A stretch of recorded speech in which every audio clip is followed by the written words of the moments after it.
disposer ce matin. Et donne toute la gloire à ce Dieu vivant. Adore-le de tout ton cœur.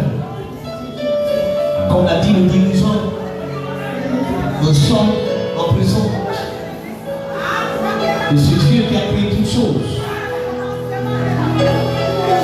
La Bible dit qu'il est au-dessus de toutes choses. Et son nom est grand. Le pratique.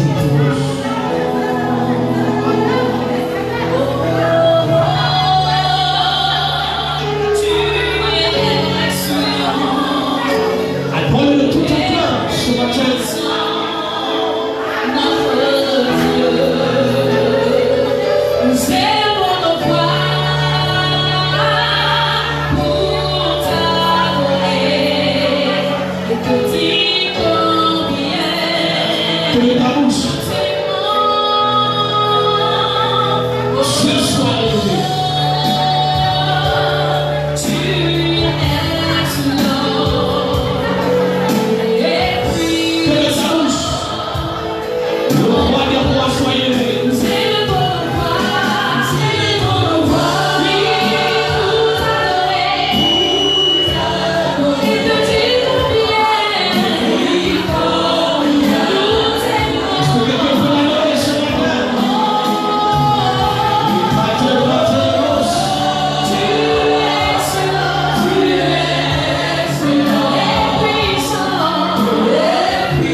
aussi de se tenir debout, s'il vous plaît. Je veux que tu élèves ta voix. Je veux que tu élèves ta voix et pas entendre quelqu'un parler à son Dieu ce matin.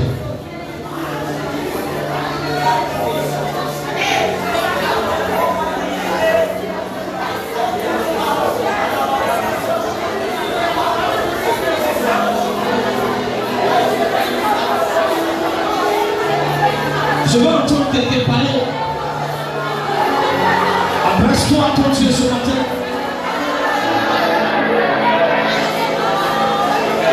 Ne reste pas silencieux. Dieu va entendre ta voix. Il va entendre des paroles qui élèvent son nom, des paroles qui confessent qu'il est Seigneur. Que toute l'église soit en adoration des paroles.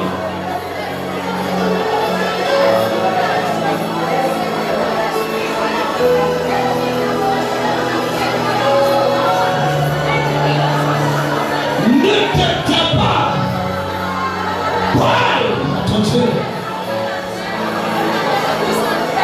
Adresse-toi à lui ce matin. Tu es son enfant, il est ton Dieu. Et il entend que son enfant lui parle. Please, tu es mon Dieu, je t'aime. Ma vie n'a pas de sens sans toi. Tu es la raison de ma vie. Oh, je t'aime plus que toute autre chose au monde. Je t'aime plus que autre chose au monde.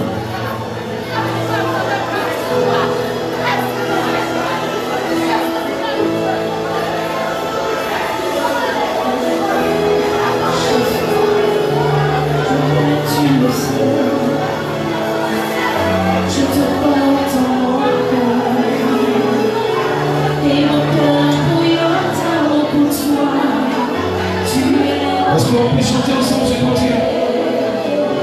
Tu le sais, je te porte à mon cœur, et mon cœur bouillonne d'amour pour toi. Tu es mon et je t'aime, tu le sais, tu le sais. Je te porte dans mon cœur, et mon cœur bouillonne d'amour pour toi. Tu es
mon parce que tu es Dieu. Et tu as appelé ton peuple ce matin dans ta maison pour communier avec toi, pour t'adorer, pour te louer. Merci pour ta présence. Et nous voulons te recommander la suite de ce moment. Que ton nom soit béni. Merci Père parce que tu le fais.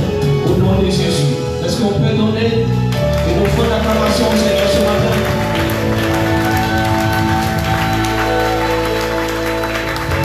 Alléluia. Tu n'as pas acclamé le Seigneur. Quand on acclame le Seigneur, pousse des cris de joie. Alléluia. Quand on acclame, on pousse des cris de joie. Parce qu'au son de nos acclamations et les cris que notre Dieu se manifeste. Alléluia.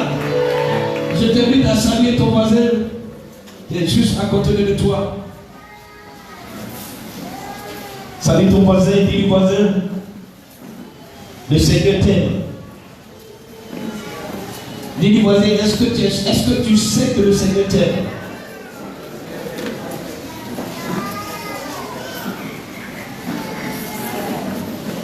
Il y a des gens qui pensent que le Seigneur ne les aime pas. Je veux dire à une personne ce matin, le Seigneur t'aime. Alléluia. Tu sais pourquoi il t'aime? Tu sais pourquoi? Parce qu'il est mort à la croix pour toi. Amen. Il n'est pas mort pour Jean, il n'est pas mort pour Matthieu, il est mort pour tout le monde. Et si tu es là ce matin, c'est parce qu'il est mort pour toi, qu'il t'a racheté des chaînes de l'enfer. Et aujourd'hui, tu deviens son enfant. Alléluia. Amen. Je voudrais vous saluer ce matin dans le beau et précieux nom de notre Seigneur Jésus-Christ. Que la paix et la grâce de Dieu soient sur chacun et chacune d'entre vous. Et que au sortir de ce moment, tu sois une nouvelle personne. Une personne transformée. Une personne qui n'est plus ce qu'elle était, mais elle est devenue une nouvelle créature. Alléluia. Afin que les promesses de Dieu sur ta vie s'accomplissent. Si tu crois, dis Amen fort ce matin. Le dimanche passé, on a prêché le thème sur tout est encore possible. Qui croit que tout est encore possible? Amen. C'est encore possible. Et mon Dieu est à l'œuvre. Mon Dieu est en train de travailler pour accomplir toutes ses promesses à ton égard. Amen, amen. Nous allons ce matin entrer dans le même style de le dimanche passé. Je suis dans un moment où Dieu m'emmène à prêcher sur l'espoir. C'est-à-dire amener quelqu'un qui est désespéré à comprendre que Dieu n'a pas changé. Amen, amen. Que Dieu est le même hier, aujourd'hui et éternellement. Tu vas prendre ta Bible dans le livre de Psaume 84, de verset 1 au verset 13. Nous voulons saluer tous nos bien-aimés qui nous suivent depuis notre direct Facebook Live. Nous voulons ce matin encore leur dire que notre Dieu est à l'œuvre et que ce qu'il va faire pour chacun de nous en ce lieu, il le fera pour eux, quelle que soit la distance, quel que soit le pays où ils sont. Amen. Alléluia. Est-ce que vous avez trouvé le passage? Vous avez trouvé le passage? Qui n'a pas de Bible ici?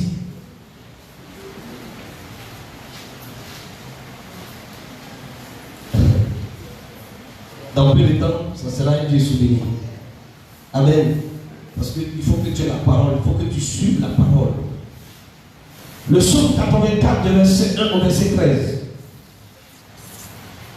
Au chef des chambres, sur la guétif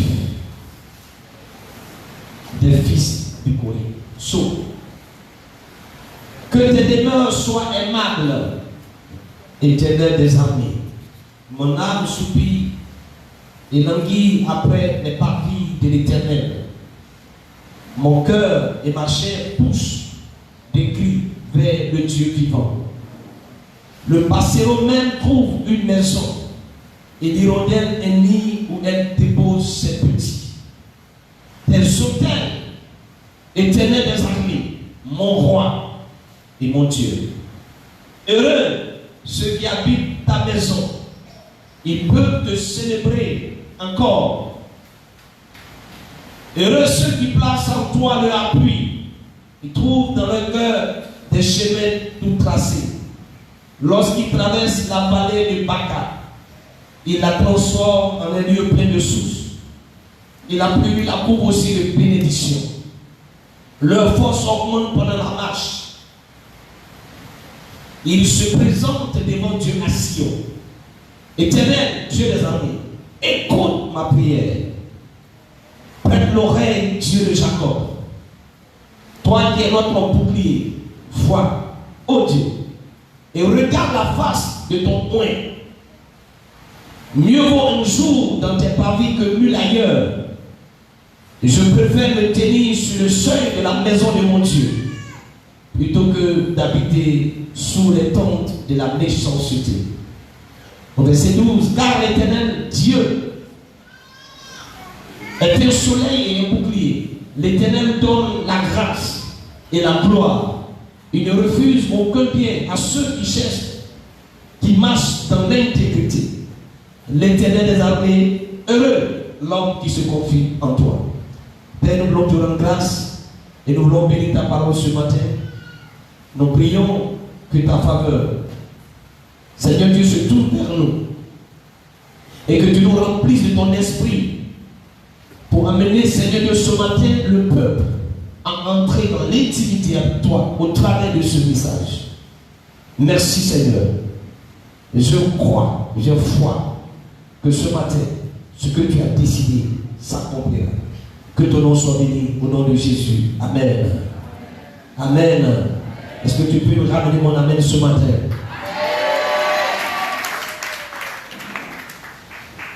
Le thème de mon message ce matin, c'est comment transformer la vallée de pleurs en source de bénédiction. Le dimanche passé, on a prêché. Tout est encore possible. Et ce matin, nous allons encore, comme je l'ai dit dans le même style, comment transformer la vallée de pleurs en source de bénédiction. Je ne sais pas si ce matin, avant de venir ici, tu as pleuré. Amen, amen. Je ne connais pas la situation qui est en train de te détruire, le poids de la souffrance. Mais je sais une chose, que mon Dieu Jésus nous a dit de lui donner notre joug qui est lourd et en retour nous donnera son joug qui est léger. Amen. Alléluia. Donc ce matin, comment transformer la vallée de pleurs en source de bénédiction? Bien aimé, la vie est faite parfois de douleur. La vie est faite parfois de peine et de pleurs. La vie est faite parfois de souffrance. Mais également aussi, elle est faite de bonheur et de joie. Amen. Et cette règle n'échappe pas aux enfants de Dieu. Il est écrit dans le psaume 34, verset 19, il dit, le malheur atteint souvent le juste, mais l'Éternel en délivre toujours. Alléluia. Ce n'est pas parce que tu es chrétien que parfois tu ne seras pas atteint par le malheur. Mais la seule différence entre toi et celui qui ne connaît pas Dieu, c'est que quand le malheur arrive sur toi, Dieu te délivre toujours. Est-ce que tu crois en cela? Amen. Alors certains ont su transformer ces vallées de pleurs en source de bénédiction. Par contre, d'autres, ils sont restés. Et leur vie a chamboulé. Le navire a pris de l'eau et a chaviré. Amen. Les gens sont passés par cette vallée de pleurs, mais ils sont sortis, mais certains sont restés.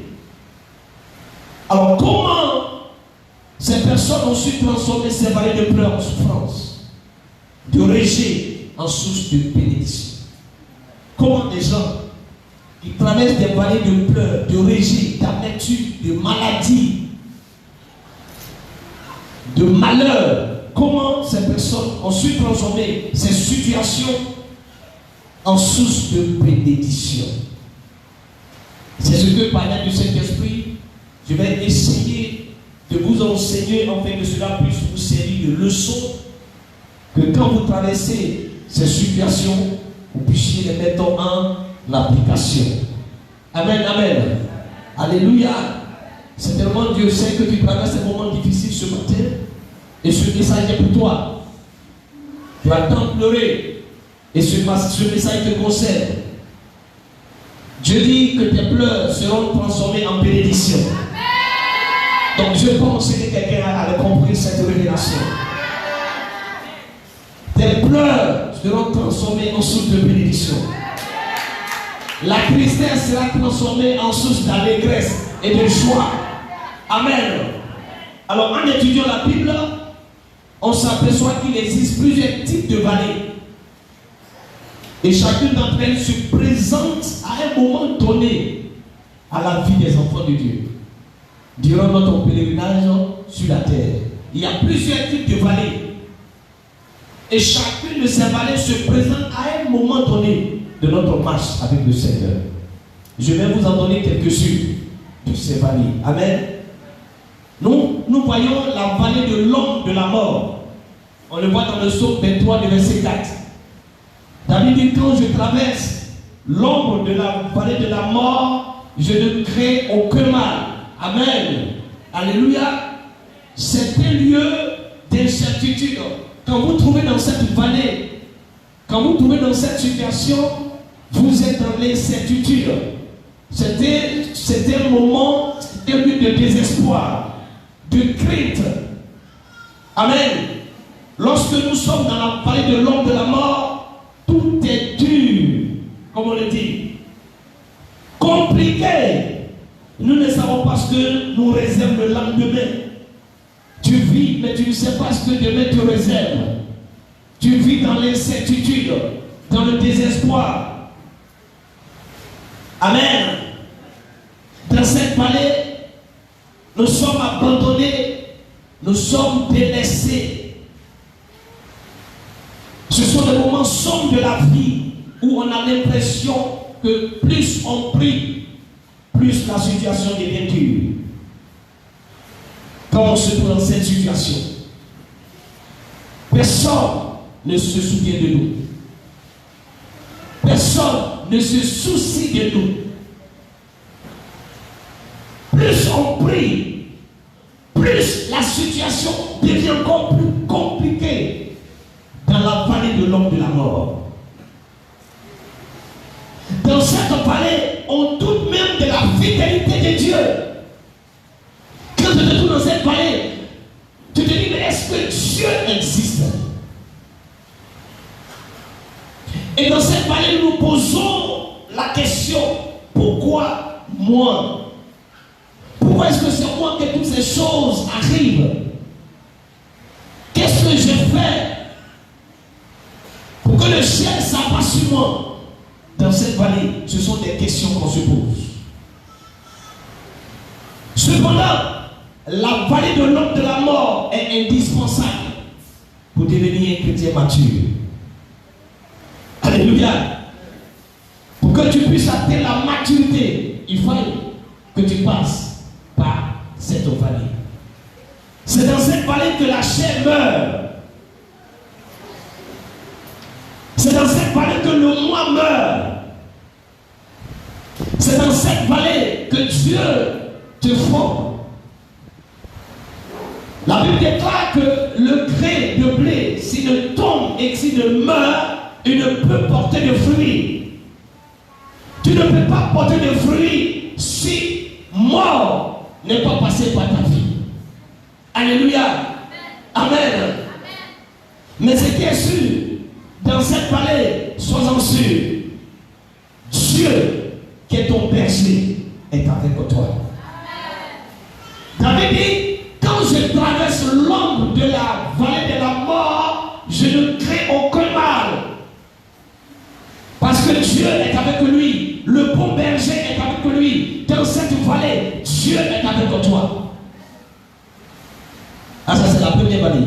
La seconde vallée, c'est la vallée des ossements desséchés. Nous le voyons dans Ézéchiel 37, des versets 1 au verset 14. Dans cette vallée, il y a des choses qui sapent à ton espérance. Il y a des choses qui t'empêchent de voir. Dans des choses qui t'empêchent d'avoir une vision de ta vie. Dans cette vallée, tout ce qui est en moi est comme mort. Dans cette vallée, tu vis mais tu es mort. Autour de toi, il y a seulement que la mort. Dans cette vallée, on perd la vie de prière. Le premier amour disparaît. Et l'amour, l'amour du monde apparaît. Alléluia. Dans cette vallée, la vie spirituelle quitte, meurt, et la mort spirituelle s'installe. Quand on est dans cette vallée, nous vivons une vie de mort spirituelle. Dans cette vallée, tu n'as plus de vie de prière. Dans cette vallée, tu n'as plus de communion avec Dieu.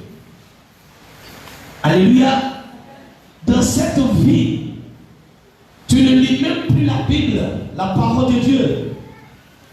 Dans cette vallée, tu deviens incrédule.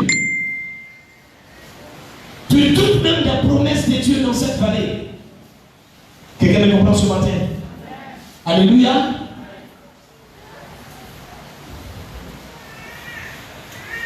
Dans cette vallée, la marche de l'esprit disparaît au profit de la vie charnelle. L'assouplissement s'empare de vous petit à petit et vous perdez la joie d'être chrétien. Il y a des gens qui à un moment donné ont perdu la joie d'être chrétien. Ils n'ont plus cette joie de communier avec le Seigneur. Dans cette vallée, on s'y trouve par le péché héréditaire, c'est-à-dire le péché de nos parents. Quelqu'un me comprend ce matin? La vallée des ossements desséchés. Nous avons un troisième type de vallée qu'on appelle la vallée d'accord. Dans Josué 7, de verset 24 au verset 26. C'est la vallée du trouble. La désobéissance à Dieu, à ses lois, à ses commandements nous y conduit parfois. Dans cette vallée, nous sommes dans cette vallée parce que nous avons une mauvaise compagnie. Les calomnies, la convoitise, le manque de sagesse dans la gestion de ce que Dieu nous confie, le péché non confessé, le péché caché dans notre vie nous emmène dans la vallée d'accord.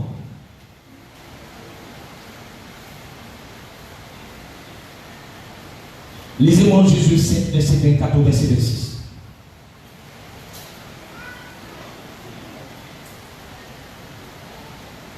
Jésus 7, verset 24 au verset 26.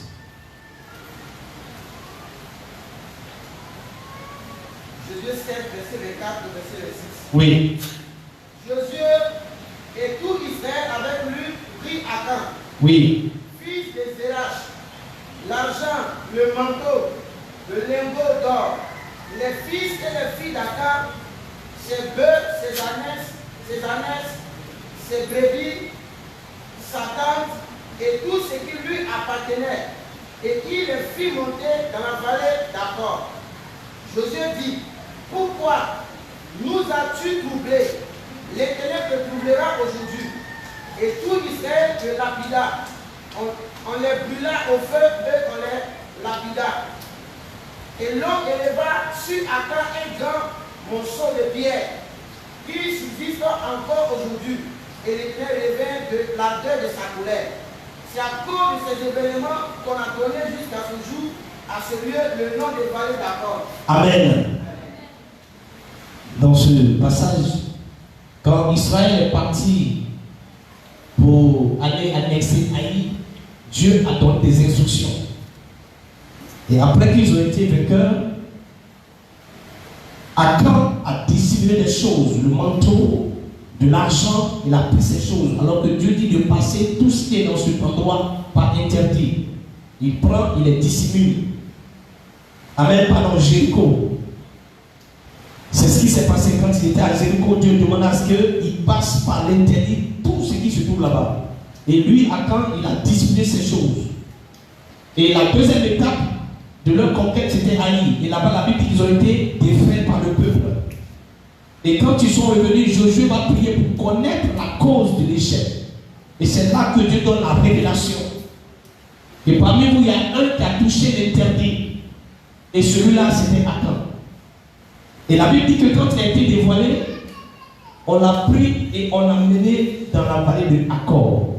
Et là-bas, lui, ces animaux, tout ce qui appartenait, ont été brûlés, lapidés et il est mort. Dans cette vallée, on y va à cause de notre désobéissance. Et vous savez que la Bible dit que la désobéissance est similaire à la sorcellerie. La désobéissance parle de la rébellion. Donc quelqu'un qui désobéit, Dieu était rebelle. Il est rebelle. Donc dans la vallée des accords, c'est parce qu'on s'est rébellé contre Dieu qu'on s'y trouve dans cette vallée. C'est une vallée de jugement. Ce n'est pas une vallée de preuve. Quand tu te trouves dans cette vallée, ce n'est pas une preuve de Dieu, mais c'est un jugement. Parce que tu as péché contre Dieu, parce que tu as désobéi Dieu, et tu te trouves dans cette vallée, la vallée d'accord. Amen.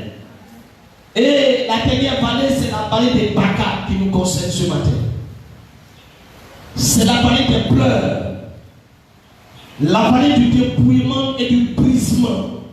C'est dans cette vallée que Dieu forme ses héros. Aucune prière ne peut supprimer la vallée de Baca. Alléluia.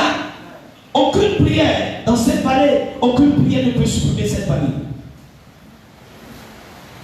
Malgré notre foi, malgré nos dons spirituels et tout notre savoir, Dieu nous bâtit dans cette vallée. Dans cette vallée, nous rencontrerons des faux frères. Dans cette vallée, nous allons voir des fausses sœurs. Alléluia. Des faux amis qui blesseront notre cœur. Dans cette vallée, les gens vont nous trahir. Des gens diront de toutes sortes de méchanceté sur nous. Dans cette vallée, Dieu nous montrera le cœur méchant de l'homme. Le cœur ingrat de l'homme. Alléluia. C'est dans cette vallée que les gens disent, moi, je ne te connais pas. Alors que tu lui as fait du bien. Tu l'as aidé dans le passé. Mais dans cette vallée, tu es rejeté. Mais je vais dire à une personne ce matin, prends courage. Alléluia. Ne contourne pas cette vallée. Ne prends pas un raccourci. Tu dois traverser forcément cette vallée. Parce que c'est le chemin que les vaillants héros sont appelés à emprunter avant de connaître la gloire de Dieu. Avant de connaître la gloire de Dieu, c'est par là que tu dois passer. Tu dois passer par cette vallée des humiliations, de moquerie, cette vallée d'ingratitude de l'homme. C'est dans cette vallée que tu sais qui réellement t'aime et celui qui ne t'aime pas. Alléluia. C'est dans cette vallée, une vallée de pleurs. C'est une vallée difficile. Ce n'est pas facile. Dans cette vallée, personne. Tout le monde te tourne dos. Tout le monde te rejette dans cette vallée. Mais tu dois y passer parce que c'est la foi de Dieu pour ceux qui veulent vivre une vie de gloire. Alléluia. C'est ce que dit l'autre passage, le psaume 84. Il nous dit ceci.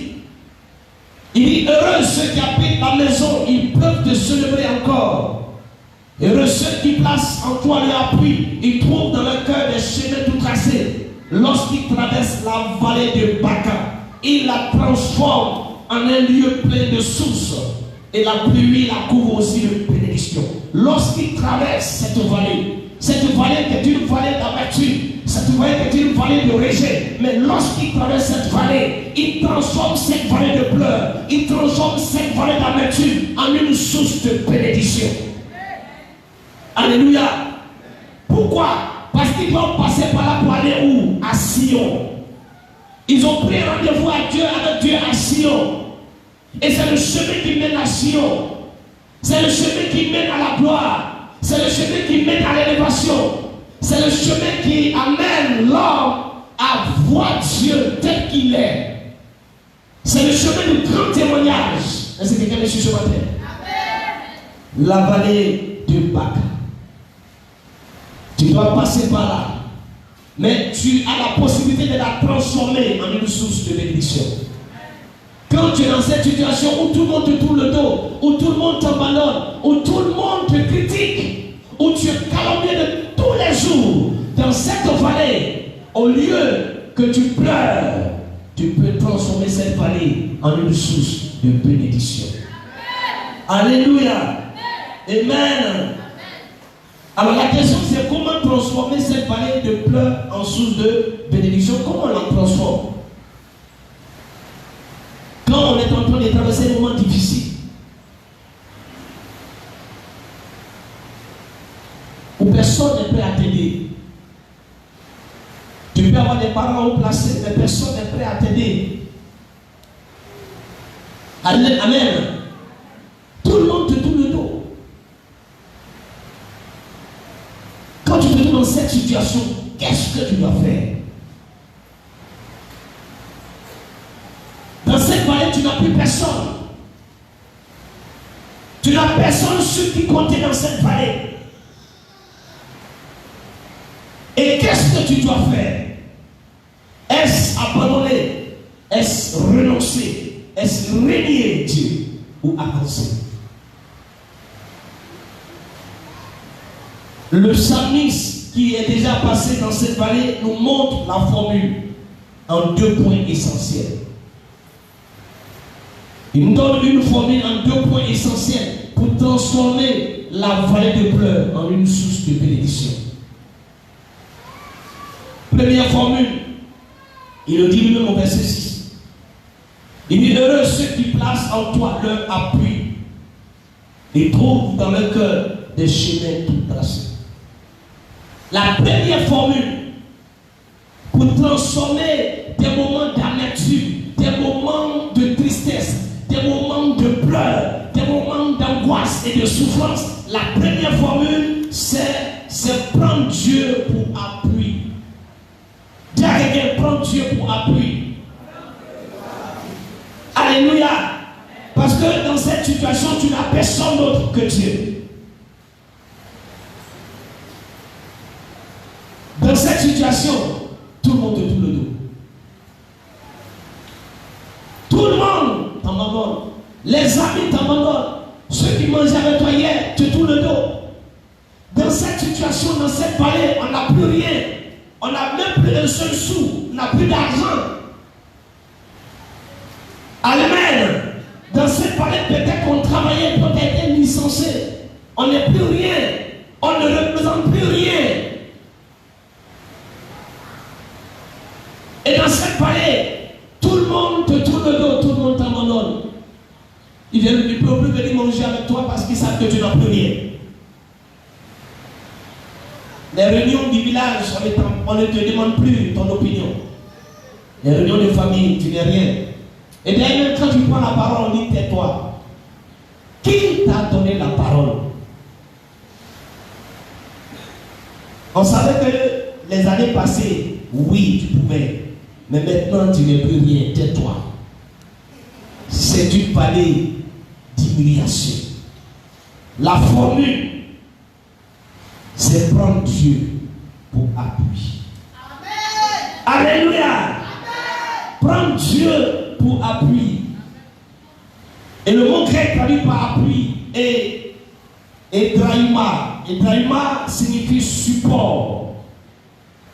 Donc quand tu traverses ces moments difficiles, tu dois prendre Dieu pour support.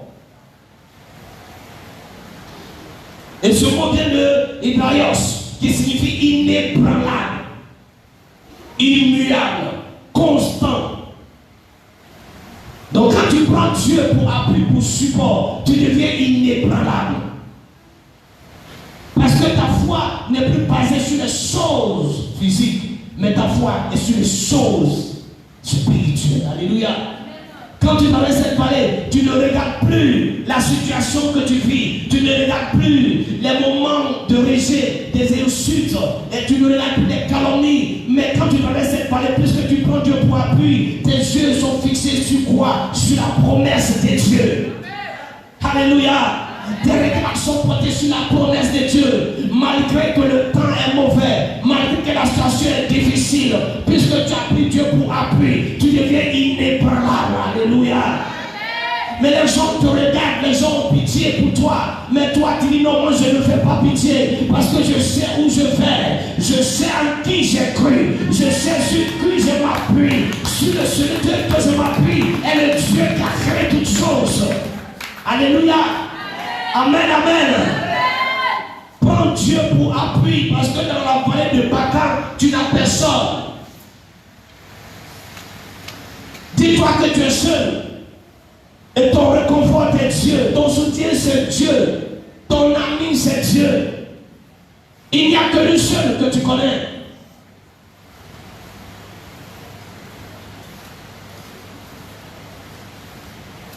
Lisez-moi 1 Corinthiens 15, verset 58.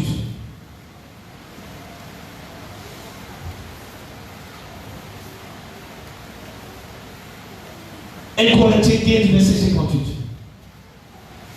Ainsi, les frères bien-aimés, soyez fermes, Oui. inébranlables, travaillant de Dieu à mieux à l'œuvre du Seigneur, Oui. sachant que votre travail ne sera pas fait dans le Seigneur. Amen. Soyez fermes. Soyez fermes. C'est ce que Paul nous dit. Et Paul nous dit dans ce passage qu'il y a une récompense. Laissez-moi vous dire une vérité. On ne meurt jamais dans la vallée de Baca. On ne meurt pas dans cette vallée. On va la traverser. Alléluia. On va la traverser. Dans cette vallée, peu importe les paroles qu'on dit de moi. Dans cette vallée, peu importe les opinions des hommes, peu importe le sondage des hommes, ça ne m'intéresse pas. Dans cette vallée, ce qui m'intéresse, c'est ce que Dieu m'a réservé. Alléluia. Ce qui m'intéresse, c'est ce que Dieu a dit de ma vie. C'est ça qui m'intéresse. Ce qui m'intéresse, c'est ce que Dieu pense de moi. Dans cette vallée, même si je suis seul, mais je suis sûr que mon Dieu m'aime. Il est avec moi et je m'importe un peu de ce que les hommes pensent de moi, ce que les hommes disent de moi, ça ne m'intéresse pas. Je sais une chose, qu'au bout de cette vallée se trouve une récompense. Je sais une chose, si je mets Dieu comme appui, si tu es mon support, je m'en sortirai dans cette vallée. Et si je m'en sors de cette vallée, la gloire de Dieu va me caractériser, la gloire de Dieu va me localiser et ma destinée va changer. Alléluia. Le plus souvent, les gens restent dans cette vallée parce qu'ils prennent l'oreille à ce que les gens disent. Plus tu écoutes ce que les gens disent, quand tu te trouves dans cette vallée, plus tu deviens encore plus faible. Et ta foi diminue. Parce qu'à un moment donné, tu vas finir par croire ce que les gens pensent de toi. Tu vas dire, mais ce que les gens disent, c'est vrai. C'est comme moi-même là, je suis maudit. Alléluia. C'est que je suis maudit. Regarde tout ce que je touche. Ça ne marche pas. J'entreprends une relation, ça échoue. Je cherche du travail, ça échoue. C'est comme moi-même, je suis maudit. Amen. Ne prête pas attention à ce que les autres disent de toi dans cette vallée. Regarde ton Dieu. Regarde Jésus-Christ. Lisez-moi Colossiens 1, verset 3. Colossiens 1, verset 3. Si du moins, oui, vous demeurez fondés et inébranlables dans la foi, sans vous détourner de l'espérance de l'évangile que vous avez entendu, qui a été prêché à toute créature sur le ciel, et dont moi, Paul, j'ai été fait ministre. Alléluia. Parce que c'est ce que Paul dit aux Colossiens. Il dit d'être ferme, de ne pas se détourner de la foi. Ne regardez pas les situations. Soyez ferme. Appuyez-vous sur la parole de Dieu. Alléluia. Appuyez-vous sur la parole de Dieu. Appuyez-vous sur la promesse de Dieu. La Bible dit, il n'est pas le Fils de l'homme pour mentir. Il dit, celui qui a fait la promesse est fidèle. Quelqu'un me comprend ce matin? Quand tu es dans cette vallée, la vallée de pleurs, la vallée d'amertume, la vallée de rejet, quand on se trouve dans cette vallée, la première formule, c'est de s'appuyer sur le Seigneur. Tu vas échouer si dans cette vallée, tu cherches à t'appuyer sur les hommes. Dans cette vallée, on cherche appui, le Seigneur. Amen. Mais la question c'est comment prendre le Seigneur pour appui. Quelqu'un me dirait, mais oui, je suis dans cette vallée, c'est difficile. Et puis tu me dis de prendre Dieu pour appui, mais comment je le fais? Comment je le fais? La clé se trouve dans le passage, dans le verset 3 de notre texte de base. Il dit, mon âme soupire et languit après le parvis de l'Éternel. Mon cœur et ma chair poussent des cris vers Dieu. Pour prendre Dieu pour appui, il faut d'abord que ton âme soupire auprès de lui. Et quand il dit mon âme soupire, c'est la prière.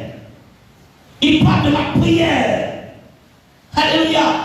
C'est quoi la Bible dit? L'esprit. Il dit de même, nous reconnaissons que nous sommes faibles, mais l'esprit soupire. Il exprime des soupirs selon Romains 8, verset 26. Il exprime des soupirs, des Saint-Esprit. Comme pas des soupirs, c'est la prière de l'esprit. La prière. Alléluia. Donc quand il dit prendre Dieu pour appui, c'est d'abord être un homme ou une femme de prière.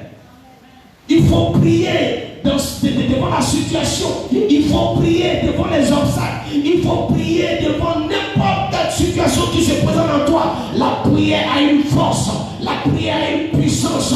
La prière brise en même les forteresses les plus solides. Alléluia. Amen. Il faut que tu sois un enfant de Dieu qui aime la prière. Il dit mon âme soupire. Il parle ici d'une prière qui n'est pas facile. Il soupire. Il connaît que son âme a besoin d'être délivrée. Son âme a besoin de sortir de cette vallée. Mais il ne peut pas sortir de cette vallée sans que Dieu ne lui dise que c'est le temps. Donc il soupire. Il dit à son âme, mon âme, c'est vrai, ce n'est pas facile. Mais ici, la seule alternative, c'est de prier. Dans cette vallée, mon âme, tu ne peux rien de faire que de prier. Mon âme prie le Seigneur. Mon âme prie le Seigneur. C'est la première clé pour s'appuyer sur le Seigneur. Ce n'est pas facile. Mais amène ton âme à prier. Oblige ton âme à prier. C'est pourquoi David dit, mon âme bénit le Seigneur. Est-ce que vous comprenez ce qu'il veut dire par là? Il dit à son âme, mon âme, écoute, bénis le Seigneur, même si ce n'est pas facile. Deuxième clé pour s'appuyer sur le Seigneur, il dit, mon âme languit dans le verset 3. Il parle, quand on parle de languir, on parle de désir. Et le désir exprime l'amour. Alléluia. Le désir exprime l'amour à l'égard de Dieu. Et donc, il dit ici, son âme, mon âme prie. Mais en même temps que tu pries, il dit à son âme, aime le Seigneur. Malgré les difficultés, aime le Seigneur. Malgré le rejet, aime le Seigneur. Malgré les humiliations, aime le Seigneur. Alléluia. La prière, mais il faut que tu aimes le Seigneur. La troisième clé dans le même passage, il dit, mon cœur pousse des cris. Mon cœur pousse des cris. Ici, il parle de la louange. Il parle de l'exaltation. Il parle de l'adoration. Donc, par l'action de grâce. Ce n'est pas facile. Mais il dit, mon âme rend grâce au Seigneur.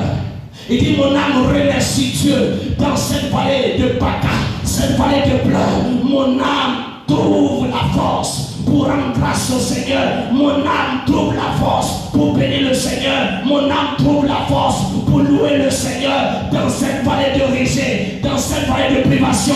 Il appelle son âme à reconnaître que Dieu est bon, malgré que la situation ne s'y prête pas. Mais il amène son âme à célébrer Dieu. Il amène son âme à louer Dieu. C'est comme la Bible déclare que Paul et Silas, à un moment donné, ils ont été victimes d'une situation compliquée. Mais minuit, la Bible dit qu'ils vont se lever, ils vont commencer à louer le Seigneur, ils vont commencer à louer le Seigneur, alors que tous les prisonniers étaient couchés, les gens le regardaient, mais c'est quelle force ces personnes ont pour louer Dieu dans une telle prison, dans une telle situation. Et la Bible déclare qu'ils ont commencé à louer Dieu, qu'ils ont commencé à adorer Dieu. À un moment donné, le fondement de la prison va céder, le fondement va briser, les liens vont briser. Alléluia. Bien-aimé, apprends à louer Dieu dans les moments difficiles. Les gens louent Dieu quand ils sont bénis, matériellement et financièrement d'ailleurs. Mais ils oublient qu'il y a des bénédictions spirituelles. Et les bénédictions spirituelles valent que les bénédictions matérielles et financières. Alléluia. Ils n'apprennent pas à louer Dieu dans les moments difficiles, ce qu'on appelle un sacrifice de louange. Voilà comment on prend Dieu pour appui. Et la quatrième clé, c'est dans le psaume 46, à partir du verset 2 au verset 3. Le psaume 46, à partir du verset 2 au verset 3. Il dit, Dieu est pour nous un refuge, un appui, un secours qui ne manque jamais dans la détresse. C'est pourquoi nous sommes sans crainte quand la terre est bouleversée et que les montagnes chancellent au cœur des mers, quand les flots de la mer mugissent et culent, se soulèvent jusqu'à faire trembler les montagnes. Il est un fleuve dont les courants réjouissent la cité de Dieu. Le sanctuaire est demeure de Dieu. Dieu est au milieu d'elle. Elle n'est point ébranlée. Dieu la secoue dès l'aube du matin. Ici, la quatrième clé pour s'appuyer sur Dieu, c'est d'abord placer sa confiance et sa foi en l'Éternel. Alléluia. Amen. Il faut que tu amènes, il faut que tu sois, il faut que tu aies la confiance, tu places ta confiance, pardon, et ta foi en l'Éternel. Même si la situation le ciel gronde, même si les montagnes chancellent, mais tu es inébranlable parce que Dieu est ton appui. Alléluia. Amen. Donc voici les 4 clés. Comment on prend Dieu pour appui? La première clé, c'est d'abord la prière. La seconde clé, c'est d'abord l'amour qu'on exprime envers Dieu. La troisième clé, c'est d'abord la louange. Apprends à louer Dieu, apprends à rendre grâce au Seigneur. Et la dernière clé, c'est la foi. Place ta foi en lui. Place ta foi en lui et avance. Il dit, lorsque nous prenons Dieu pour appui, quand nous traversons la vallée de Bacan, il augmente la force pendant la marche. Parce que tu dois traverser cette vallée, il te faut avoir une force. Et donc la première formule, c'est prendre Dieu pour appui. Quand tu as pour Dieu appui, il te donne maintenant la force. Ce n'est pas la force humaine, mais c'est la force spirituelle. Et cette force va augmenter parce que tu dois traverser cette vallée. Parce que Dieu sait que tu seras épuisé. Dieu sait qu'à un moment donné, tu seras découragé. Dieu sait qu'à un moment donné, tu ne pourras plus avoir cette force d'avancer compte tenu de la situation. Alors Dieu va te donner la force. Et cette force va te propulser maintenant à avancer, à aller plus vite pour que tu t'en sortes de cette vallée. Alléluia. Dieu augmente notre force. Tu as besoin de Dieu pour qu'il augmente ta force. Chaque jour, il augmente ta force. Pour que, quand tu poses un pas, tu te donnes la force de soulever le deuxième pied. Et tu poses. Et tu poses. Et tu poses et tu avances. Alléluia. Même quand c'est difficile. Mais pour que Dieu puisse te donner la force, tu dois prendre Dieu à appui. Regardez ce matin. Alléluia.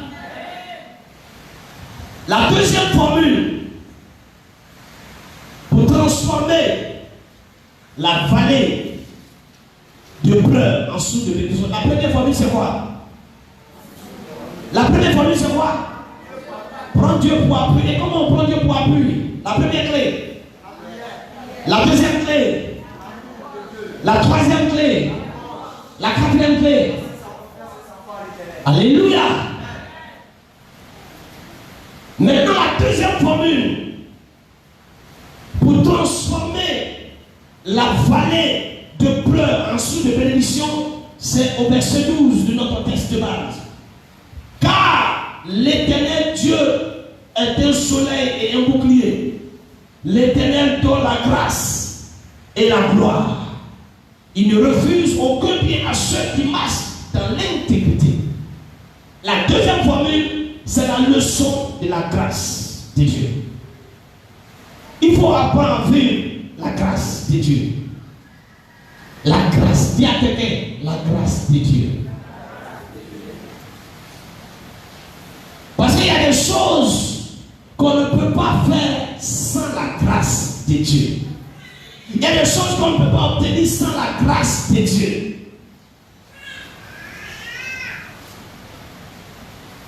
Voyez-vous, la première formule, ça nécessite quoi? Notre coopération par la prière, amen, par l'amour, par la louange et la foi. Ça, c'est nous qui devons le faire. Mais la deuxième formule ici, c'est Dieu, la grâce. La grâce. Et la grâce est une faveur non méritée que Dieu nous donne. Voici ce que c'est que la grâce. Elle coûte tout à celui qui la donne. Jésus-Christ. Rien à celui qui la reçoit. Donc, la grâce coûte à celui qui la donne. Qui la donne, la grâce? C'est le Seigneur. Qu'est-ce qui a coûté? Sa vie. Maintenant, celui qui reçoit, il ne paye rien. Est-ce que vous me comprenez? C'est ça la notion de la grâce. La grâce coûte à celui qui la donne et rien à celui qui la reçoit.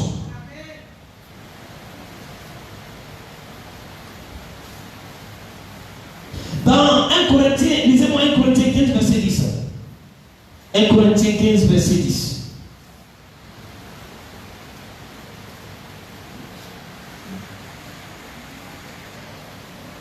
Corinthiens 15, verset 10. Par la grâce de Dieu, Oui. je suis ce que je suis. Et sa grâce envers moi n'a pas été vaine. Loin de là, j'ai travaillé plus que tous. Non pas moi tout par, mais la grâce de Dieu qui est avec moi. Alléluia. C'est l'apôtre Paul qui dit, par la grâce de Dieu, je suis ce que je suis. Et il dit quoi? La grâce de Dieu n'a pas été vaine à mon égard. Par la grâce de Dieu, j'ai travaillé plus que tous. Pourquoi il dit ça? Vous savez, il y a deux catégories d'apôtres. Il y a ce qu'on appelle les apôtres d'agneau. C'est-à-dire que ceux qui étaient avec Christ, qui ont marché avec lui, les Pierre, les gens, qui ont vu Christ crucifié, l'agneau immolé. Amen. Ceux-là, c'est la première catégorie d'apôtres qui ont reçu des enseignements directs de Jésus, qui ont reçu, je dis, l'imposition des mains directes de Jésus. Et puis il y a ce qu'on appelle les apôtres d'ascension. Ça veut dire quand il est mort, il est monté. La Bible dit, il a fait don. Hey. Alléluia. Il a fait don. Et Paul fait partie de ces personnes qui ont reçu le ministère par révélation. Et quand il a commencé à travailler, vous savez que Paul, son arrière-plan, nous enseigne, c'est quelqu'un qui perturbait l'église, qui attaquait l'église. C'était un gars qu'on envoyait pour brûler l'église. Et tout le monde connaissait son zèle pour le judaïsme. Jusqu'à ce que sur le chemin de Damas, il rencontre le Seigneur. Et sa vie a été transformée. Il est devenu serviteur de Dieu. Et quand il a commencé le ministère, les autres apôtres ne croyaient pas en lui. Ils ne croyaient pas en son ministère. C'est vrai, il dit que c'est par la grâce que je suis ce que je suis. Paul s'est appuyé sur la grâce de Dieu parce qu'il n'a pas été en contact direct avec le Messie, avec le Christ. Et c'est par la grâce qu'il a reçu le ministère. C'est par la grâce qu'il a reçu les dons. C'est par la grâce qu'il a eu la force et puis il a travaillé. C'est par la grâce qu'il a fait ce qu'il a fait. Donc, Paul ici est en train de nous amener à comprendre l'importance de la grâce. La grâce, c'est la vie d'un homme, d'une femme. Alléluia. Amen. Donc, la deuxième formule, c'est de rechercher la grâce de Dieu.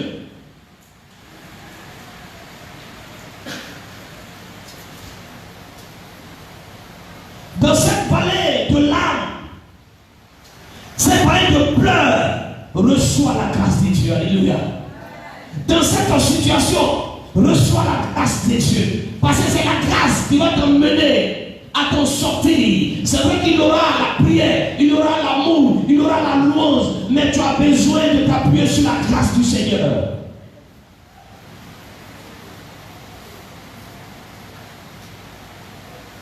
Je veux dire à une personne ce matin, mais je ne connais pas la profondeur de la vallée de pleurs dans laquelle tu te trouves. Je ne connais pas la dimension de cette vallée.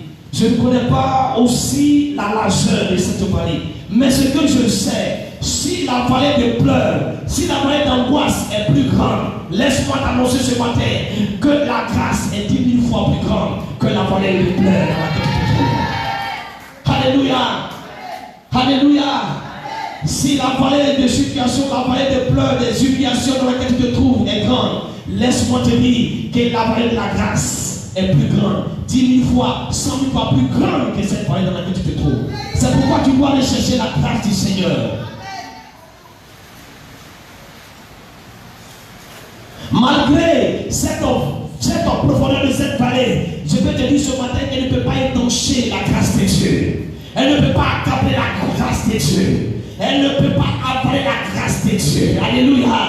Alléluia. On ne peut pas avaler la grâce de Dieu. On ne peut pas éteindre la grâce de Dieu. Si la grâce est sur la vie d'une personne, cette personne elle est particulière. Même si elle traverse des situations difficiles, mais la grâce est sur ta vie, verra de telle sorte que tu vas t'en sortir. Parce que la grâce ne meurt pas. La grâce fait partie de Dieu lui-même. Amen. La Bible nous dit en Hébreux 12, verset 15, veillez à ce que nul ne se prive de la grâce de Dieu.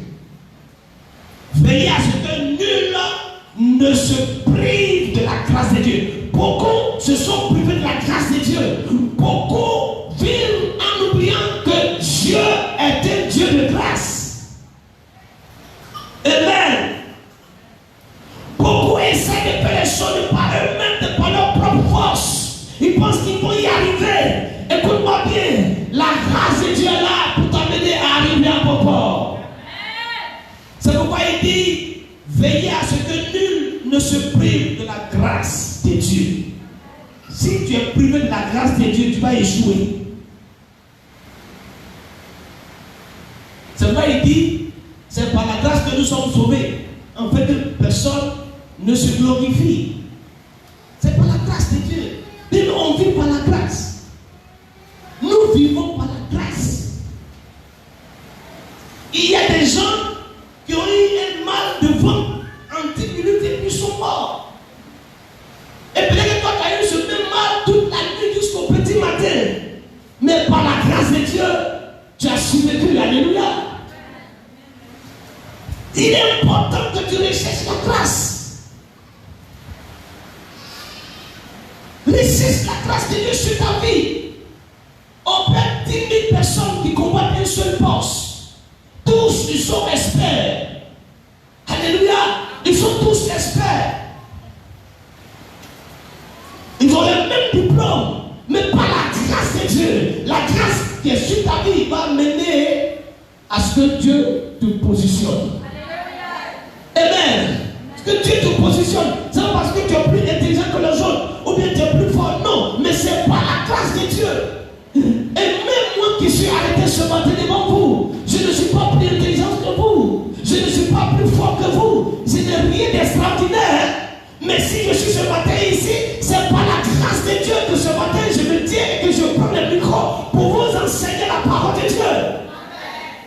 Il y a des personnes mieux instruites que moi dans cette église. Mais c'est par la grâce de Dieu que je vous enseigne. C'est par la grâce de Dieu que je vous prêche.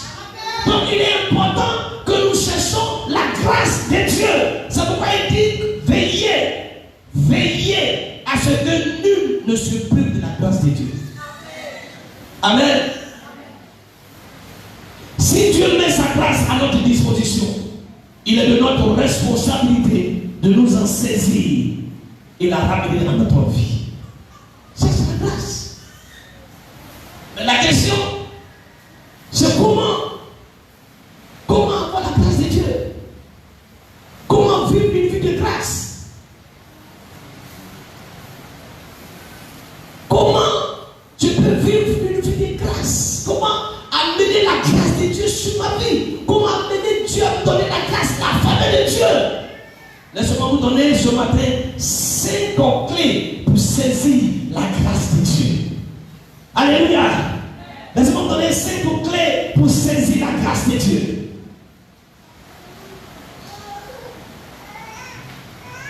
La première clé se trouve dans Éphésiens 1, verset 13 au verset 4. Quelqu'un a lu ce passage. Éphésiens 1, verset 13 au verset 14. Verset 13 au verset 14. En lui, vous aussi, après avoir entendu la parole de la vérité, l'évangile de votre salut, en lui vous avez cru et vous avez été scellés du Saint-Esprit qui avait été promis. Amen. En lui, voyez le mot, l'expression en lui. Je répète, la première clé pour saisir la grâce de Dieu, c'est mourir à soi et naître en Christ. Mourir en soi et naître en Christ. Oh. Alléluia. Accepte de mourir en toi-même. C'est-à-dire ton orgueil, ta fierté, ta personnalité doit s'effacer et naître en Christ. Pour dire, je ne suis rien. Je n'ai rien. Amen.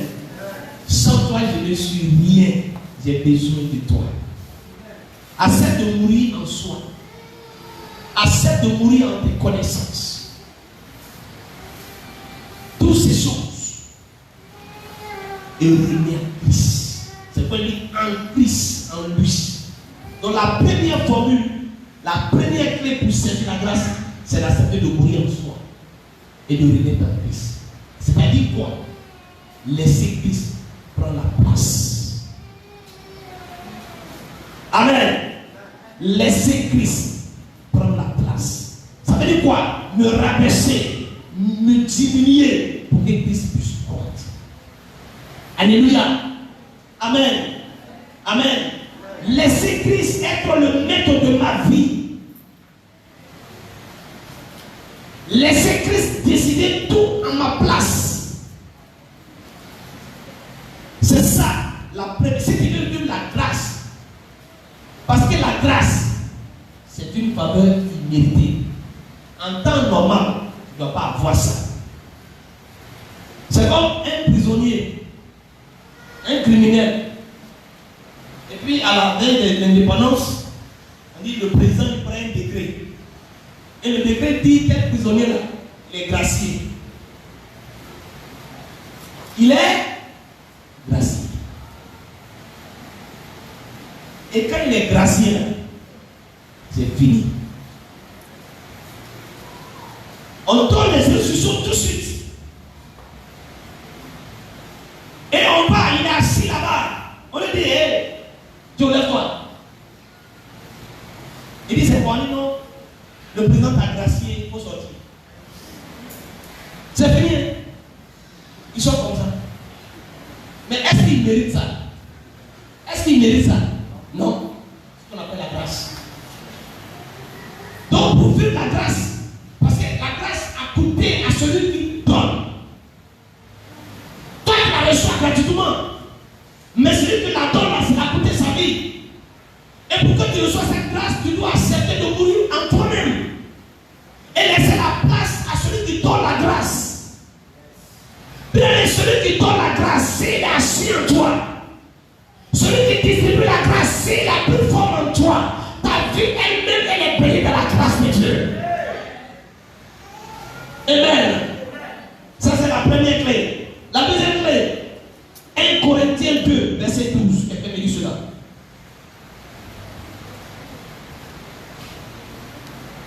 1 Corinthiens 2, verset 12. Oui. Nous n'avons pas reçu l'esprit du monde. Oui. Mais l'esprit qui vient de Dieu. Afin que nous connaissions les choses que Dieu a données par sa grâce. Afin que nous connaissions les choses que Dieu a données par sa grâce. La deuxième formule pour saisir la grâce de Dieu, c'est connaître ce que nous apporte la grâce. Connaître ce que nous apporte la grâce. La grâce t'apporte quoi? Tu dois connaître ça.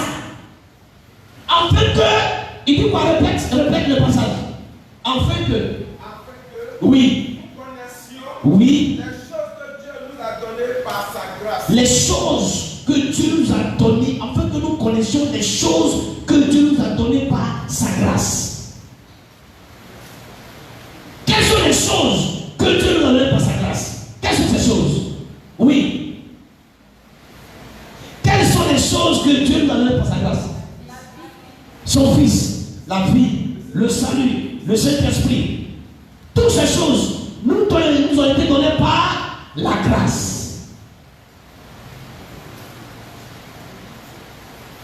On peut citer tout ce que vous pouvez voir, le mariage, parce que le mariage fait partie, et il dit Hébreux 13, verset 4, que tous ont le mariage, l'enfantement, toutes ces choses. Beaucoup vivent dans l'ignorance. Ils ne connaissent pas les choses que Dieu nous a données par sa grâce. Ces choses sont là.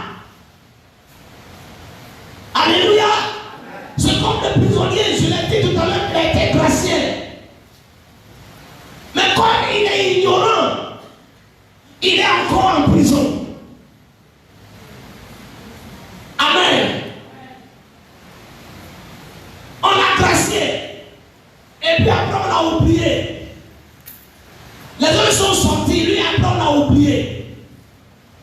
Et comme il ignore qu'il y a un décret qui a été pris en sa faveur et qu'il peut se lever en s'appuyant sur ce décret pour revendiquer sa liberté, il est encore toujours en prison. Alors qu'il pouvait se lever pour dire au monsieur le juge d'instruction, le président a pris un décret et en vertu de temps en temps, il y a temps, je dois à la liberté. Quelqu'un me comprend? C'est la même chose. Dieu nous a donné les choses par sa grâce. Et tu dois connaître ces choses. Et si tu les connais, tu dois les posséder. Tu dois les posséder, ces choses.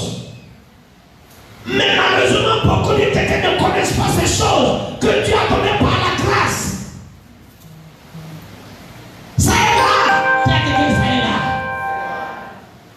Il te suffit de prendre seulement.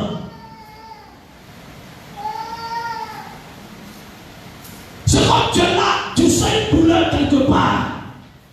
La Bible c'est pas ces maîtres que nous sommes guéris. Alléluia. C'est pas ces maîtres que nous sommes guéris. Dieu nous a guéris. Ça veut dire que ça a été déjà fait. C'est un fait accompli. Ce qu'on appelle le passé aoriste grec. Dieu a déjà fait. C'est un fait qui est précis. C'est déjà fait. Maintenant, le mal est là.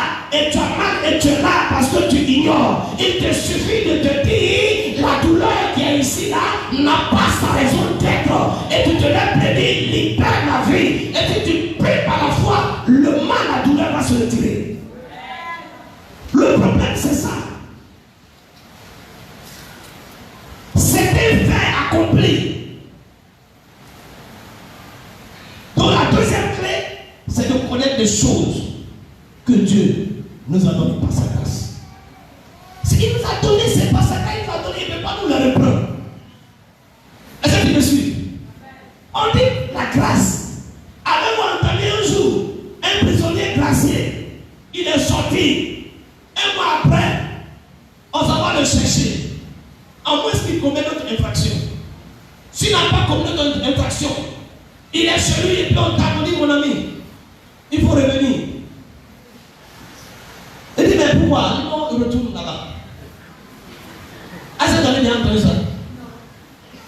Quand il sort, s'il n'a pas commis notre infraction, qu'il se range dans la République, comme on le dit, il vit une vie saine. Mais on ne peut plus le reprendre, il y a un degré. C'est la même chose. Dieu t'a donné ces choses, ça est là. Ça est là, on y prend. C'est maintenant que tu as dit, Seigneur, non. C'est là. Laissez-moi vous dire quelque chose. Je change avec mon fils. Avant-hier. Je fais un moment de jeûne, donc je finis et puis je descends. Et là, je vais prendre quelque chose. Mon fils vient s'asseoir. Sans que je l'invite, il se sert. Je dis, qui t'a invité? Il dit, non, c'est moi. Il dit, mais pourquoi? Il dit, mais parce que tu es mon père. Voici ce que l'enfant m'a dit. Il dit, mais qui t'a invité? Il dit, non, c'est moi. Il dit, mais pourquoi? Il dit, mais tu es mon père. J'ai regardé la vérité que l'enfant se déclare. Je suis ton fils. Et je dois manger ça. Est-ce que vous comprenez? Il dit d'abord, il part d'abord sur la base du lien. Quand je suis ton fils, tu es mon père. Mais ce qui est pour toi est pour moi. Je n'ai pas besoin qu'on m'invite. C'est la même chose. Dieu est ton père, tu es son enfant. Ce qui appartient à Dieu t'appartient. Lève-toi et possède. Le problème, c'est le manque de foi.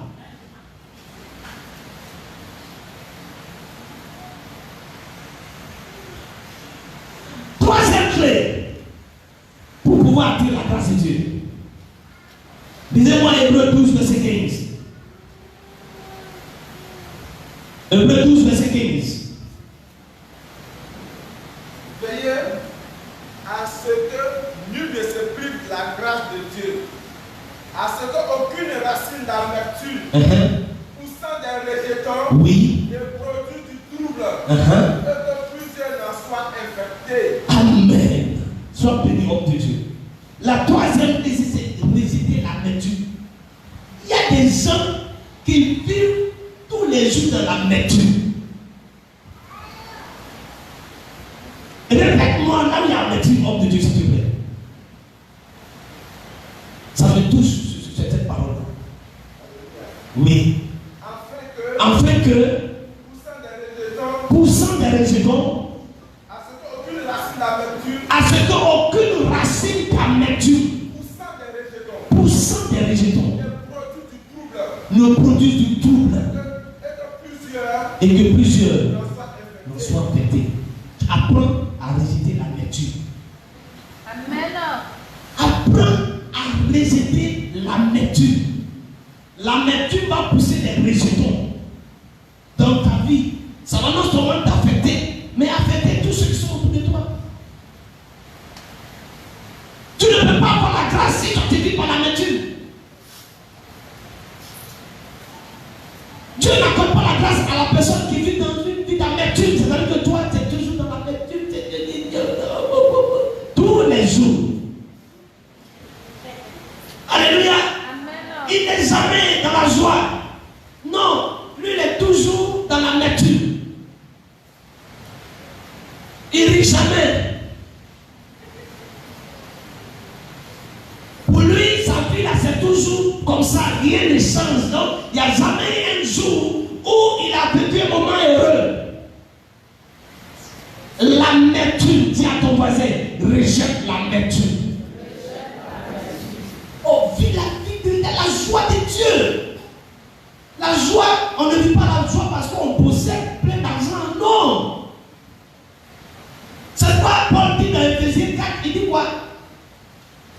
Il dit, réjouissez-vous dans le Seigneur. Il n'a pas dit de se réjouir dans autre chose. D'abord, l'argent ne peut pas te réjouir. Tu as eu 1 million aujourd'hui. Tu ris, oh, tu ris. Tout le quartier s'est dans la joie. Amen. Tu ris. Mais si tu déposes ça là-bas, tu sors 10 000 matin, 10 000 le soir, 10 000. 10 jours, 20 jours, l'argent commence à diminuer. Et puis, quand il va regarder, il trouve que l'argent est devenu petit. Il regarde, il remarque que la joie s'en va. La joie s'en va. Réjouissez-vous pour le Seigneur. Apprends à rejeter l'amertume.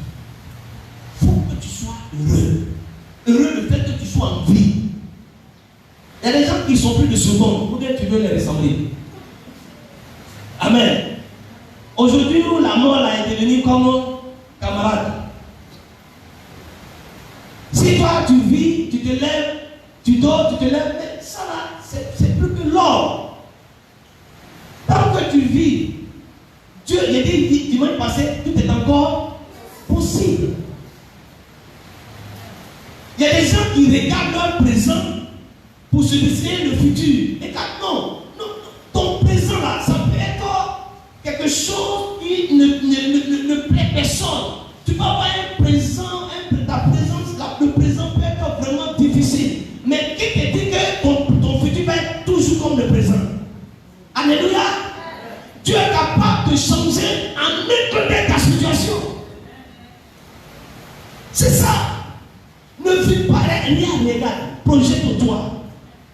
Projette-toi dans le futur. Qu'est-ce que Dieu a prévu pour moi? Demain, qu'est-ce que ma vie va être? Après-demain, c'est ça.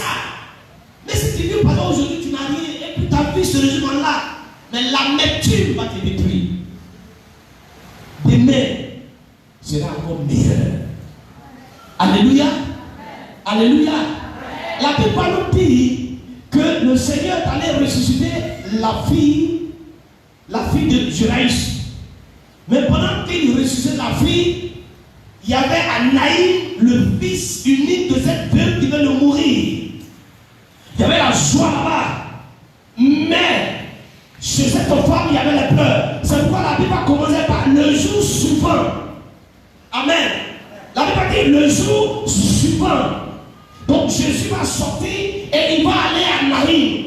Et la Bible déclare que c'est chemin faisant qu'il rencontre le cortège fidèle. Mais personne ne pouvait imaginer que Jésus allait rencontrer le cortège fidèle de cet enfant, ce lieu à cette heure précise. Tout le monde accompagne l'enfant pour l'enterrer à sa dernière demeure. Et c'est le jour suivant, Jésus rencontre le cortège et il dit arrêtez. J'annonce à une personne. Jésus est capable le jour suivant de dire à la maladie arrête-toi, de dire à la pauvreté arrête-toi, de dire au célibat arrête-toi, de dire aux humiliations arrête-toi, de dire à toutes sortes d'injustices arrête-toi et de changer ta vie. Si tu crois en cela, comme le Seigneur, Jésus peut le faire. Alléluia. Le jour suivant appartenait à cette femme et à son deux fils. Il ne savait pas. La première fois où on retourne au village avec un cadavre ressuscité, c'est jamais produit à Naïm. Tout le monde connaît le cimetière du village. La première fois qu'on a creusé la tombe et on n'a pas mis un corps dedans, ils ont recouvert la tombe. Jésus est capable de faire ça pour toi au nom de Jésus-Christ. Il est capable de te prendre à la poussière et te faire asseoir avec les grands. Alléluia. Alléluia. Il est capable de te prendre un pauvre et faire de toi un millionnaire. Jésus peut le faire. Jésus peut le faire. J'ai vu des personnes qui n'étaient rien, qui étaient au bas de la société, des personnes qui étaient en arrière. Mais j'ai vu que Jésus, quand il s'est levé sur son trône, Jésus a changé leur destinée, Jésus a changé leur vie, Jésus a changé leur avenir, et tout a changé autour d'eux. Alléluia. Alléluia. Il a quitté le petit Jésus peut le faire. Alléluia. Apprends à rejeter l'amertume. L'amertume. Si tu vis par l'amertume, tu ne peux pas avoir la grâce de Dieu. Réjouis-toi. Réjouis-toi. Même si tu n'as rien. Mais le fait que Jésus est avec toi, ça conjugue toutes les bénédictions. Je ne dis pas de conjuguer. Amen. Amen, amen. Amen, amen. Jésus peut le faire. La quatrième clé, Éphésiens 2, de verset 8 au verset 9. Et je suis en train de donner les 5 clés pour attirer la grâce. Si tu veux avoir la grâce de Dieu. Mais en pratique, c'est 5 clés. Éphésiens 2, verset 8 au verset 9. Car Oui. c'est par la grâce que vous êtes sauvés, par le moyen de la foi. Et cela ne vient pas de vous, c'est le don de Dieu. Amen. C'est le don de Dieu. Apprends à activer la foi. Ça, c'est la quatrième clé. C'est ça, non? Apprends à activer la foi. Il dit c'est le don de Dieu. C'est ce qu'on appelle le don de la foi. Il y a la foi. Il y a la foi que nous recevons quand on donne notre vie à Jésus. Amen. Quand on reçoit le Seigneur dans la foi, cette foi nous dit que Jésus là, il est mort, il est ressuscité, il est le Fils de Dieu. Et puis si je crois, je suis sauvé. Ça c'est la foi. Mais il y a un autre type de foi qu'on appelle le don de foi. Il fait partie des quoi? Des dons de puissance. Amen. Et il dit si tu avais la foi comme un grain de Seigneur, vous pouvez dire quoi? À cette montagne, octre-toi, déplace-toi et jette-toi dans la mer. Si vous ne doutez pas, alors ça sera ainsi. Apprends à activer la foi. Et comment on active la foi? Il dit la foi vient de ce qu'on entend. Et de ce qu'on entend vient de la parole de Dieu. Romains 10, verset 17. La foi vient de ce qu'on entend. Et de ce qu'on entend vient de la parole de Dieu. Donc pour activer la foi, il faut lire la Bible. Il faut être versé, il faut lire tous les matins, lire un passage, lire pendant que tu dis la parole de Dieu, la foi commence à être activée. Parce que quand tu lis l'histoire de telle personne, l'histoire de Joseph, de Moïse, la foi commence à être activée. Alléluia. Tu te dis que s'il a fait pour cette personne, il peut aussi le faire pour moi. Et la foi s'active. La foi s'active. Et quand tu parles, les choses arrivent. Alléluia. Amen. La 5e clé pour attirer la grâce. Hébreux 12, verset 16. Hébreux 12, verset 16. Car oui. il n'y a ni impudique, ni profane, oui. comme Esaü, qui pour aimer grandit son drap de laisse. Merci. Pour aimer, il a fait quoi? Il a vendu son droit de laisse. Qu'est-ce qu'il a fait? Qu'est-ce qu'il a fait à Dieu? Il a méprisé Dieu. Il n'a pas considéré Dieu. Mais tu ne peux pas avoir la grâce si tu ne considères pas la personne qui est l'auteur de la grâce. Si tu n'as pas de révérence, tu n'as pas de respect pour la personne qui est l'auteur de la grâce, tu ne peux pas l'avoir. La 5e clé, c'est ayons de la révérence pour Dieu. Ayons le respect pour Dieu. La révérence, pas ici, le respect, de l'honneur qu'on a envers Dieu. La considération. Tu ne considères pas Dieu, mais c'est lui qui donne la grâce. Comment tu peux avoir? Alléluia. Comment on considère Dieu? On considère Dieu en faisant ce qu'il nous dit de faire dans sa parole, en obéissant à sa parole. On considère une personne quand on obéit à ce qu'il nous dit. Amen. Mais quand on ne considère pas, on rejette ce que la personne dit. Si Dieu te dit, voici comment tu dois vivre, tu dois le faire. En le faisant, tu considères Dieu. Amen. Amen. Dieu dit, il ne faut pas être impudique. Et puis toi, tu es impudique. Mais tu ne respectes pas Dieu. Ou bien, c'est ça. Tu ne respectes pas. Pourquoi tu veux qu'il te donne la grâce? Parce qu'on dit c'est grâce. Donc, on dit, Alléluia. Voici les 5 clés pour attirer la grâce de Dieu. La première clé, c'est quoi? Mourir en soi et naître en Christ. Deuxième clé, connaître ce que la grâce nous apporte. La troisième clé, rejeter l'amertume. La quatrième clé, activer la foi. Et la cinquième clé, alléluia. Bien, si tu pratiques ces 5 choses, tu vas vivre une vie de grâce. La grâce de Dieu, tu vas dérouler son rouleau compresseur. Et la grâce va venir à toi. Alléluia. Amen.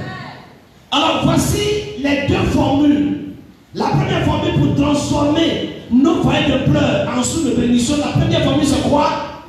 Prends Dieu pour appui. Et comment on prend Dieu pour appui?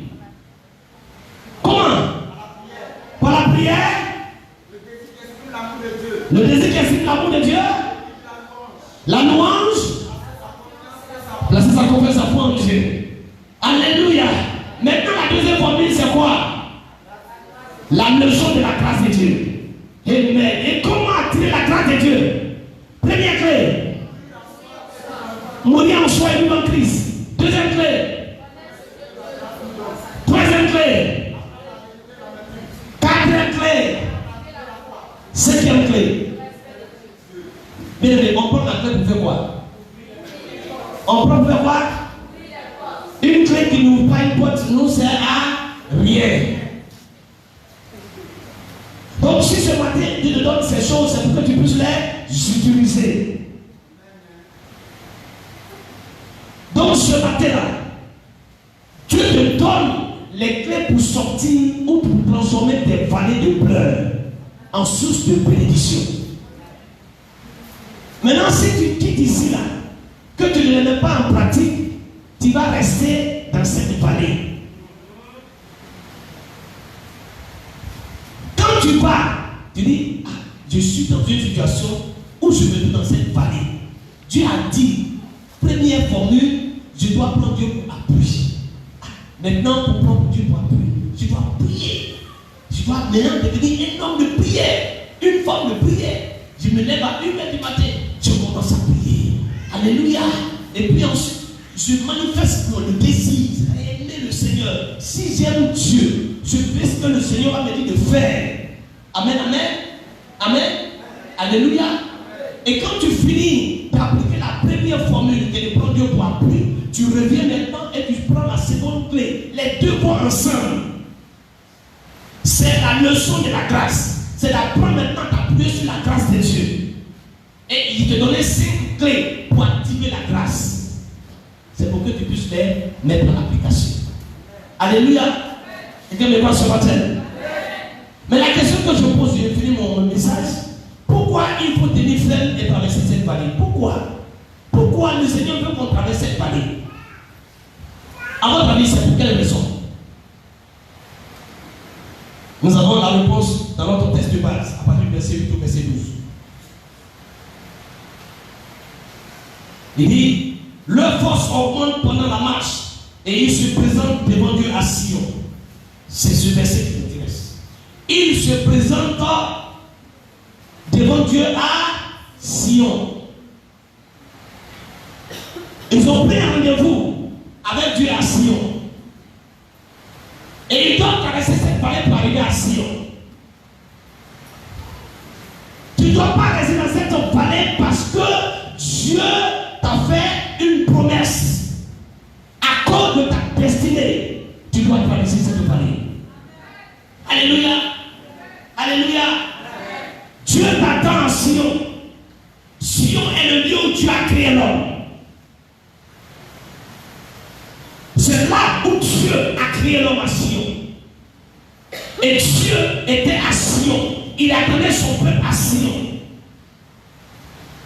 Et donc, ils doivent traverser cette vallée. J'annonce à une personne ce matin. Dieu t'a fait une promesse.